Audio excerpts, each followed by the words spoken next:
तो नमस्कार साथियों, स्वागत है आपका एक बार फिर से आपके अपने YouTube channel study indication GK में। आज की वीडियो में सामान्य ज्ञान से रिलेटेड टॉप 50 प्रश्नों को देखने वाले हैं, जो कि सभी प्रतियोगी परीक्षाओं की दृष्टि से मोस्ट इंपॉर्टेंट हैं। और ये आने वाली परीक्षा जिनमें सामान्य ज्ञान से प्रश्न पूछे जाते हैं उनमें पूछे जाएंगे। इन प्रश्नों का जो फॉर्मेट है वो हमने वन लाइनर क्वेश्चन के रूप में रखा है, यानी एक लाइन में प्रश्नों को हमने समाहित कर रखा है, जिससे आपके समय में बिल्कुल बचत होने वाली है। और ये प्रश्न जो है डायरेक्ट जब उत्तर मिलते हैं, हमको कंफ्यूज करने वाले ऑप्शंस नहीं मिलते हैं, तो हमारे दिमाग में बिल्कुल बैठ जाते हैं। तो अगर आपकी आज्ञा हो तो सबसे पहले प्रश्न की तरफ अपने चलते हैं। बिल्कुल आज्ञा मिल गई आपकी। पृथ्वी का एकमात्र प्राकृतिक उपग्रह क्या है? तो इसका उत्तर हो जाएगा चंद्रमा। पृथ्वी का एकमात्र प्राकृतिक उपग्रह क्या है? चंद्रमा है। गांधी फिल्म में गांधी की भूमिका किसने निभाई थी? बेन किंग्सले ने। गांधी फिल्म में गांधी की जो भूमिका निभाई थी वो बेन किंग्सले ने। क्यों निभाई थी? क्योंकि इनकी शक्ल कुछ महात्मा गांधी से मिलती थी, और थोड़ा मेकअप हो जाता है तो वो बिल्कुल गांधी जी लग रहे थे, जैसा कि आप लोगों ने फिल्म में देखा होगा। गांधी फिल्म में गांधी की भूमिका किसने निभाई थी? बेन किंग्सले ने। शिक्षक दिवस कब मनाया जाता है? 5 सितंबर को शिक्षक दिवस के रूप में मनाया जाता है। 5 सितंबर को शिक्षक दिवस के रूप में मनाया जाता है। जापान पर परमाणु बम कब गिराया गया था? 1945 ईस्वी में। जापान पर परमाणु बम 1945 ईस्वी में गिराया गया था। और भाखड़ा नागल बांध किस नदी पर स्थित है? सतलज नदी पर। भाखड़ा नागल बांध कहाँ स्थित है? सतलज नदी पर। भारत का राष्ट्रीय पुष्प क्या है? भारत का राष्ट्रीय पुष्प क्या है? कमल है। भारत का राष्ट्रीय पुष्प कमल। धनराज पिल्लई किस खेल से संबंधित हैं? हॉकी से संबंधित हैं धनराज पिल्लई हमारे देश के राष्ट्रीय खेल हॉकी से संबंधित हैं। संयुक्त राष्ट्र संघ यूएनओ की सुरक्षा परिषद में कितने स्थायी सदस्य हैं? 5 स्थायी सदस्य देश हैं। कौन सा सिंधु सभ्यता का स्थान अब पाकिस्तान में है? कौन सा सिंधु सभ्यता का स्थान अब पाकिस्तान में है?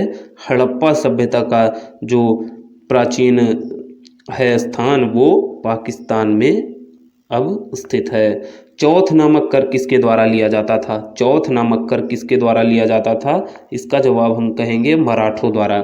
चौथ नामक कर जो है वो मराठों द्वारा लिया जाता था। और क्यों लिया जाता था? जो व्यक्ति कमाई करता था, अपना जो कमाता था, उसका जो चौथा हिस्सा था वो वहाँ पे राज दरबार में वो कर के रूप में जमा करता था। तो ये चौथ नामक कर जो है वो मराठों द्वारा लिया जाता था।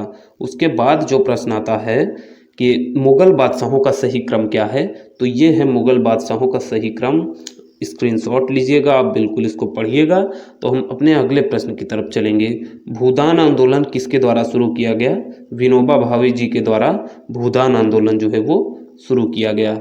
भारत में अंग्रेजी शिक्षा का किसने शुरू की थी? यानी भारत में अंग्रेजी शिक्षा की शुरुआत किसने की थी? लॉर्ड मैकाले ने।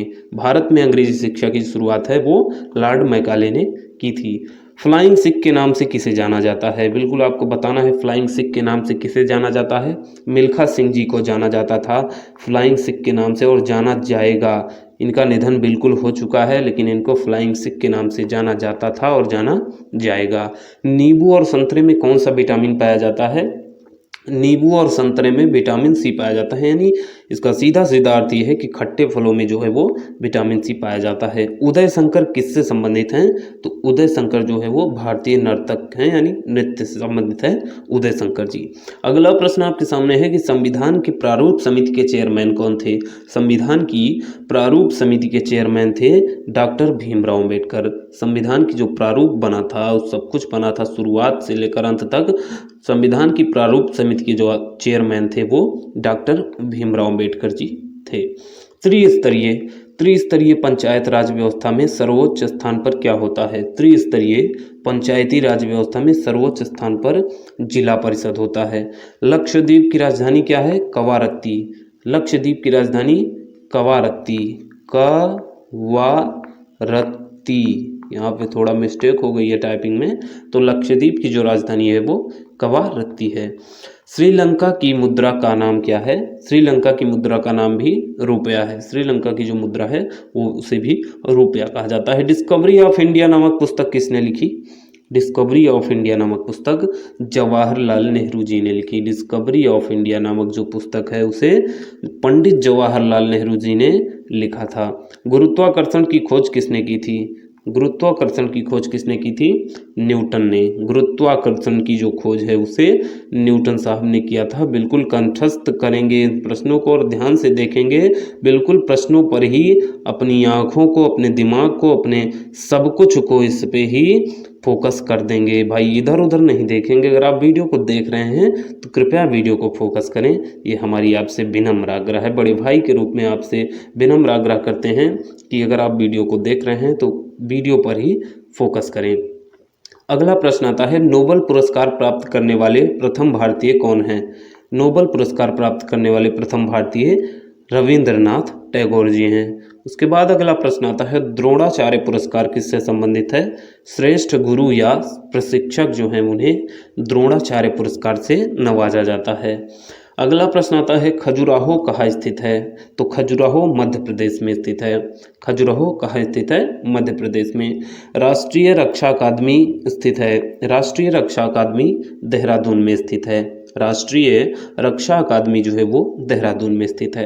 रामकृष्ण मिशन की स्थापना किसने की थी? रामकृष्ण मिशन की स्थापना स्वामी विवेकानंद जी ने की थी। रामकृष्ण मिशन स्वामी विवेकानंद। भारतीय मानक समय आधारित है। भारतीय मानक समय क्या आधारित है? 80 डिग्री 82 डिग्री 30 पूर्व देशांतर पर। भारतीय मानक समय 82 डिग्री 30 पूर्व देशांतर पर जो है वो मानक समय भारत का आधारित है। कौन सा राज्य भारत के सबसे पूर्वी भाग पर स्थित है? कौन सा राज्य भारत के सबसे पूर्वी भाग पर स्थित है? अरुणाचल प्रदेश। कौन सा राज्य भारत के सबसे पूर्वी भाग पर स्थित है?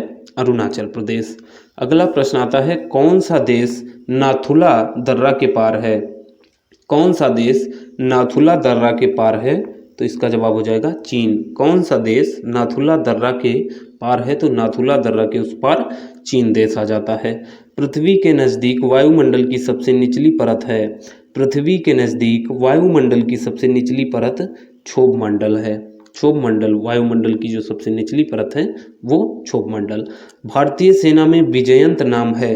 भारतीय सेना में विजयंत किसका नाम है? एक टैंक का। एक टैंक है जो, उसका नाम है भारतीय सेना में विजयंत। चीनी यात्री फाह्यान किसके काल में भारत आया था? चीनी यात्री फाह्यान विक्रमादित्य के काल में भारत आया था। ठीक। उसके बाद अगला प्रश्न आता है, प्रख्यात सिने कलाकार पृथ्वीराज कपूर और राज कपूर में क्या है? सिने कलाकार यानी सिनेमा कलाकार पृथ्वीराज कपूर और राज कपूर में क्या संबंध है? तो बाप बेटे का। पृथ्वीराज कपूर और राज कपूर जो है वो बाप बेटे का संबंध है। उसके बाद आता है प्रश्न अगला, भारत का कौन सा राज्य चाय उत्पादन के लिए जाना जाता है? भारत का कौन सा राज्य चाय उत्पादन के लिए जाना जाता है? तो असम राज्य जो है वो चाय उत्पादन के लिए जाना जाता है। भारत की किस राज्य में सर्वाधिक चावल उत्पन्न होता है? तो पश्चिम बंगाल में। भारत के किस राज्य में सर्वाधिक चावल उत्पन्न होता है? पश्चिम बंगाल में सर्वाधिक चावल जो है वो उत्पन्न किया जाता है। भारत के किस शहर में जंतर मंतर स्थित है? भारत के दिल्ली शहर में जंतर मंतर जो है वो स्थित है। भारत के किस राज्य में दार्जिलिंग स्थित है? जंतर मंतर सवाई जयसिंह, महाराजा सवाई जयसिंह द्वारा निर्मित किया गया था। तो भारत के किस राज्य में दार्जिलिंग स्थित है? तो पश्चिम बंगाल में स्थित है दार्जिलिंग। दार्जिलिंग कहाँ स्थित है? पश्चिम बंगाल में। तेलुगु किसकी राजभाषा है? तेलुगु किस राज्य की राजभाषा है? आंध्र प्रदेश की जो राजभाषा है वो तेलुगु है। हॉकी खेल में प्रत्येक टीम में कितने खिलाड़ी होते हैं? 11 खिलाड़ी होते हैं। हॉकी की जो प्रत्येक टीम होती है उस प्रत्येक टीम में 11-11 खिलाड़ी होते हैं।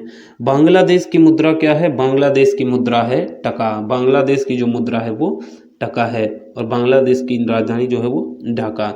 नील नदी के किनारे कौन सी सभ्यता का विकास हुआ था?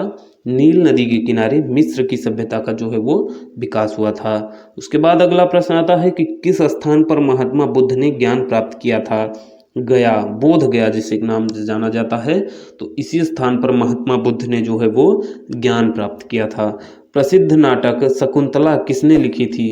प्रसिद्ध नाटक शकुंतला के जो रचनाकार हैं वो महाकवि कालिदास जी हैं। प्रसिद्ध नाटक शकुंतला की रचना महाकवि कालिदास जी ने की थी। अगला प्रश्न आपके सामने आता है, ज्वार सबसे ऊंचा कब होता है? ज्वार सबसे ऊंचा कब होता है? जब सूर्य और चंद्रमा पृथ्वी के एक ही ओर होते हैं तब सबसे ऊंचा ज्वार आता है। कब? जब सूर्य और चंद्रमा पृथ्वी के एक ही ओर होते हैं तब सबसे बड़ा जो है ऊंचा ज्वार आता है। कौन सा राज्य भारत के बृहद प्रायद्वीपीय पठार का हिस्सा नहीं है? कौन सा राज्य भारत के बृहद प्रायद्वीपीय पठार का भाग नहीं है? तो मध्य प्रदेश। मध्य प्रदेश जो है वो भारत के बृहद प्रायद्वीपीय पठार का जो है वो भाग नहीं है। खैबर दर्रा स्थित है। खैबर दर्रा कहाँ स्थित है? अफगानिस्तान और पाकिस्तान के बीच स्थित है खैबर दर्रा। अफगानिस्तान और पाकिस्तान के बीच स्थित है खैबर दर्रा। कौन सी नदी प्रायद्वीपीय पठार से नहीं निकलती है? कौन सी नदी प्रायद्वीपीय पठार से नहीं निकलती है? यमुना नदी जो है वो किसी पठार से नहीं निकलती है। उसके बाद अगला प्रश्न आता है, कौन सा शहर गंगा के तट पर बसा है? कौन सा शहर गंगा के तट पर बसा है? तो कानपुर शहर जो है वो गंगा के तट पर बसा है। उसके बाद अगला प्रश्न आता है, भारत एक धर्मनिरपेक्ष देश है, इसका तात्पर्य है। भारत एक धर्मनिरपेक्ष देश है, इसका तात्पर्य क्या है? भारत का कोई राज्य स्तर पर धर्म नहीं है। धर्मनिरपेक्षता का मतलब यही होता है कि किसी भी जो है वो धर्म को ज़्यादा प्रधानता नहीं देता है, सभी धर्मों को आपस में मिला जुला कर रखता है। तो भारत हमारा एक धर्मनिरपेक्ष देश है।